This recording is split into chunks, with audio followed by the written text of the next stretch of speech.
নমস্কার, welcome to Shampa's kitchen. Shampa রান্নাঘরে আপনাদের সকলকে স্বাগত জানাই। আজকে আমি হাজির হয়েছি দারুণ টেস্টি তেঁতুলের আচার নিয়ে। দারুণ টেস্টি তেঁতুলের আচারটা কি করে আমি তৈরি করছি আপনারা দেখুন। আমার রেসিপিটা ভালো লাগলে ছোট্ট করে একটা লাইক এবং সকলের সঙ্গে শেয়ার করার কথা ভুলবেন না।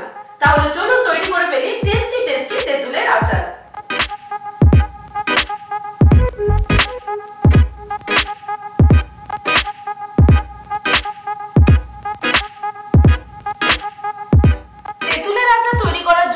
আমি বাজার থেকে 500 গ্রাম পাকা তেঁতুল কিনে এনেছি। সবার প্রথমে এই তেঁতুলগুলোকে আমাদের ছাড়িয়ে নিতে হবে। ছাড়িয়ে নেওয়া বলতে এই যে বোটাটা আমরা এইভাবে টান দিলে কিন্তু তেঁতুলের গা থেকে এইভাবে আলাদা হয়ে যাবে।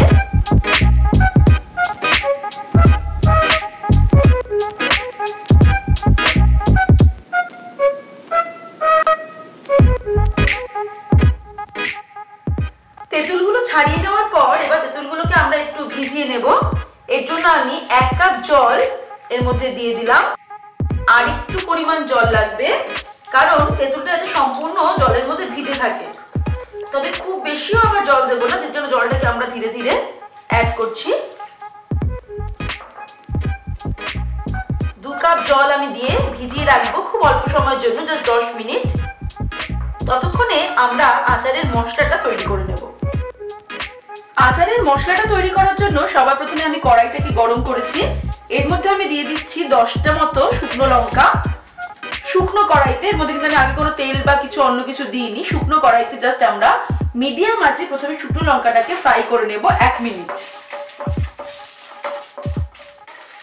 1 মিনিট শুকনো লঙ্কাগুলোকে ফ্রাই করে নেওয়ার পর এবার আমি আঁচটাকে একদম কমিয়ে দিয়ে এর মধ্যে অ্যাড করব 1/2 টেবিল স্পুন গোটা জিরে, 1/2 টেবিল স্পুন আমি দিয়ে দেব গোটা ধনে, আর 1/2 টেবিল স্পুন আমি দিয়ে দেব মৌরি।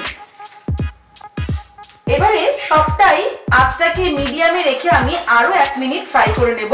তবে খেয়াল রাখতে হবে মশলাটা যেন কোনো মতেই পুড়ে না যায়। আর শুকনো লঙ্কার পরিমাণটা কিন্তু নিজেদের স্বাদ অনুসারে অ্যাড করতে হবে, কারণ শুকনো লঙ্কার পরিমাণের উপরেই আচারের ঝালটা নির্ভর করবে। তাই আপনারা কিন্তু এটাকে বাড়াতে অথবা কমাতে পারেন। ওভেনটাকে আমি অফ করে দিলাম। এবারে এই মশলাটাকে আমি একটা মিক্সির জারে নিয়ে এটাকে আমরা ক্রাশ করব। একদম মিহি গুঁড়ো কিন্তু করব না, এটাকে আমরা একটুখানি এমন ভাবে গুঁড়ো করবো যাতে একদম মিহি না হয়ে যায়, একটু দানা দানা থাকে। ভাজা মশলাটা আমি মিক্সির জারে নিয়ে নিয়েছি। এবারে চলুন এগুলোকে ক্রাশ করে নেব। এই দেখুন মশলাটাকে কিন্তু আমি একদম মিহি গুঁড়ো করিনি, মশলাটা কিন্তু একটু দানা দানা রয়েছে।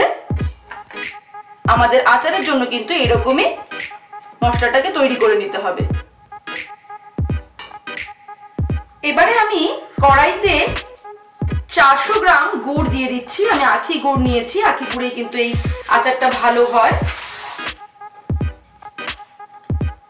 গুড়টা কড়াইতে দেওয়ার পরে তারপর আমি ওভেনটাকে অন করব। গুড়টা কড়াইতে দেওয়ার পর এবারে আমি ওভেনটাকে অন করছি। আর ওভেনটাকে অন করার পরে কিন্তু আমাদেরকে এটাকে নাড়তে হবে যতক্ষণ না গুড়টা সম্পূর্ণ গলে যাচ্ছে।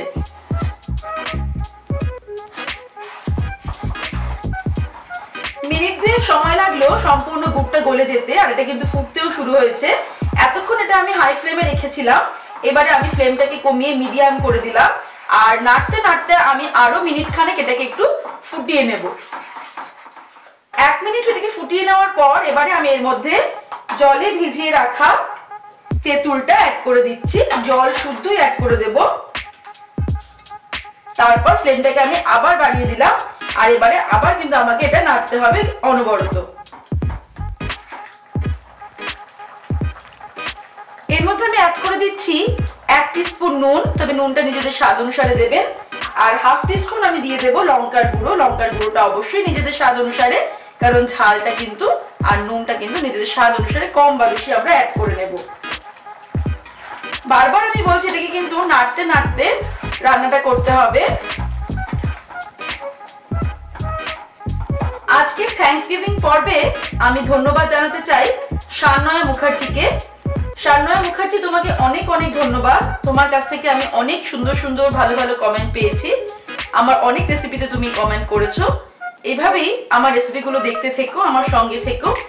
আর তোমার ভালোবাসা এভাবে আমাকে দিতে থেকো। প্রায় 10 মিনিট ধরে মিডিয়াম আঁচে আমি এটাকে নাড়ছি, কারণ এটা হাই ফ্লেমে দিলে কিন্তু প্রচন্ড ছিটছে, ছিটে হাতে লাগছে, তাই মিডিয়াম ফ্লেমে আমি এটাকে নাড়ছি। আসলে আচারটা রান্না করতে করতে আমার সেই ছোট্টবেলার কথা মনে পড়ছে, যখন আমরা স্কুল ছুটির পর সব বন্ধুরা মিলে একসঙ্গে আচারালার কাছে ভিড় করে এই তেঁতুলের আচার কিনে খেতাম। তার জন্য বাড়িতে বকুনিও খেতাম, তাও সেগুলো কিন্তু দারুণ লাগতো আমাদের আচারটা খেতে। এটা ঘন হয়ে এসেছে, এরকম অবস্থাতে আমি এর মধ্যে এবার আচারের মশলাটা দিয়ে দেব। আচারের মশলাটা আমরা প্রথমে একবারে দেব না বেশি পরিমাণ, প্রথমে আমি 1 টেবিল স্পুন মশলা এর মধ্যে দিয়ে দিলাম, দিয়ে মিশিয়ে নেব, তারপর আবার মেশাবো।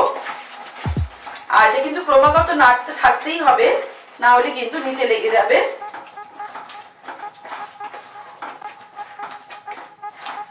1 টেবিল স্পুন মশলা আমি মিশিয়ে দিলাম, আর একটু লাগবে, তাই আমি আরো 1 টেবিল স্পুন মশলা এর মধ্যে দিয়ে দিচ্ছি। আগেই বলেছি যে ঝালটা কিন্তু সম্পূর্ণ নিজেদের স্বাদ অনুসারে। আর মিষ্টিটারও ক্ষেত্রে একটা কথা বলবো যে অনেকে কিন্তু তেঁতুলের আচারটা খুব টক টক ভালোবাসে, আবার একটু মিষ্টি মিষ্টি অনেকে পছন্দ করে, সেই জন্য কিন্তু গুড়ের পরিমাণটাকেও একটু বাড়িয়ে বা কমিয়ে নিজেদের টেস্ট অনুযায়ী আমরা করে নিতে পারি।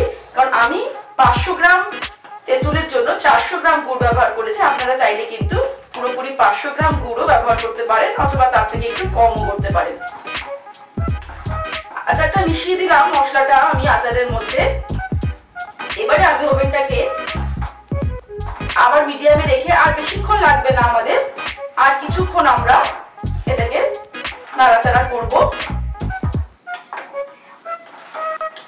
আরো 2 মিনিট মতো আমি ফুটিয়ে নিলাম। এবার এটা কিন্তু প্রায় রেডি হয়ে এসেছে।